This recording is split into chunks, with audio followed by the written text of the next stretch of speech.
পাবনার হেমায়েতপুর থেকে ছুটে আসা কোনো পাগল ছাড়া আর কিছু হবে না। আপনাদের মতো মানুষেরা আমাদেরকে মানুষ বলে না, বলে আমরা সুইপার, বলে আমরা মেথর। ছোট লোকদের পক্ষ থেকে আমি তোমাদের কাছে ক্ষমা চাই।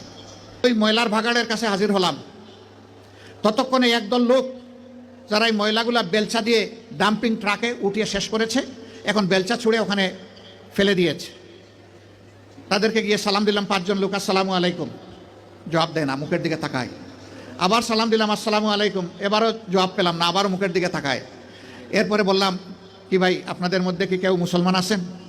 একজন ভীষণ রাগ করে বললো, আমি শুধু মুসলমান না, বাকি ওরা তো সব মুসলমান, তো জবাব দেয় না কেন? বললাম কোনো সমস্যা নাই, আবার সালাম দিচ্ছি, আসসালামু আলাইকুম। এবার সবাই সমস্যারে জবাব দিল, ওয়ালাইকুম আসসালাম। জিজ্ঞেস করলো, আপনি কে? বললাম আপনাদের জাতি ভাই। আপনি কি সিনেমা করতে আসছেন?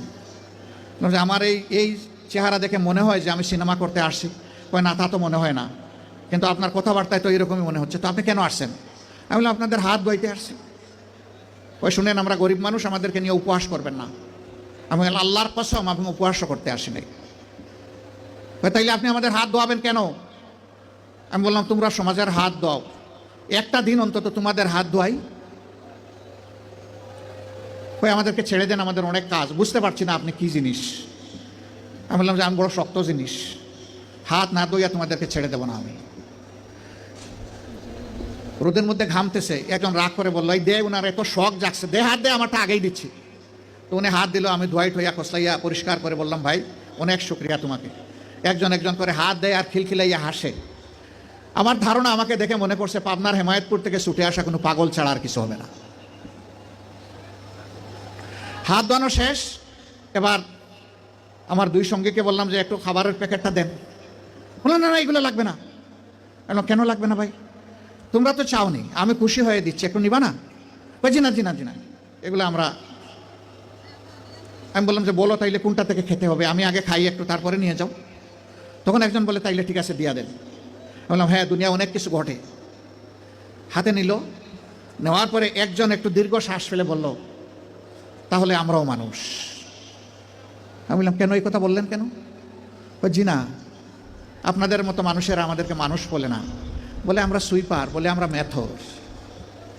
আমাদের কাছে কেউ দাঁড়াইতে চায় না, কোনো রাস্তা দিয়ে আমরা হাঁটলে মানুষ সরে যায়। সমাজের মানুষ আমাদেরকে অচ্ছুত মনে করে, এদেরকে ছুঁইলেই জাত যাবে। আমি হাত জোড় করে বললাম, সোফা কাপড়ের ছোট লোকদের পক্ষ থেকে আমি তোমাদের কাছে ক্ষমা চাই। আমাকে ক্ষমা করো, আমাদেরকে ক্ষমা করো। আমি আর চোখের পানি ধরে রাখতে পারিনি, টপ টপ করে আমার চোখ থেকে পানি পড়ল। যে মানুষগুলো তাদের জীবনের পরিশ্রমের বিনিময়ে সমাজের চাকাটাকে চালু রাখে, আমরা কিনা তাদেরকে মানুষ বলি না, আমরা তাদেরকে সুইপার বলি, মেথর বলি। আমরাই কমজোর। আমি কাঁদতে কাঁদতে এসে আমার গাড়িতে, আর ওরাও আমার সাথে কেঁদে কেঁদে তাদের গাড়িতে উঠে গেল। সম্মানিত ভাইয়েরা, কেন এই বেমনা?